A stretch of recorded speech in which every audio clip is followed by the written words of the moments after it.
Sir, महाविकास आघाडीकडून वंचितला प्रस्ताव देण्यात आला होता 4 जागेचा, त्याच्यावर अजून कोणताही रिप्लाय आला नाही. नाही, आम्ही त्यांना आमची बी प्लॅन काही तयार आहे का अशी? नाही, आम्ही ए प्लॅन बी प्लॅन करत बसत नाही. आम्ही काल महाविकास आघाडी म्हणून काही काळ बसलो होतो. आम्ही काँग्रेसचे प्रमुख नेते दिल्लीतून आले होते.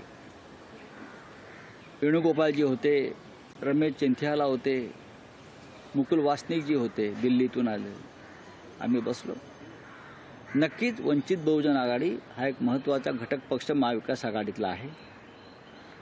4 जागांचा प्रस्ताव आम्ही त्यांना दिलेला आहे. त्या 4 जागा त्यांनी ज्या आम्हाला 27 जागांचा एक यादी दिली होती, त्यातल्या 4 जागांचा प्रस्ताव आम्ही दिला आहे. आणि आमची त्यांना विनंती आहे तेव्हा केली की तुम्ही या जागांवरती विचार करावा. आता त्यांच्याकडून आम्हाला कळवायला हवं आहे त्या 4 जागा त्यांना मान्य आहेत किंवा आणखीन त्यांना काय आम्ही देऊ शकतो. आमचे दरवाजे उघडे आहेत. लोकशाही मराठी ऐका, पहा, जागरूक रहा.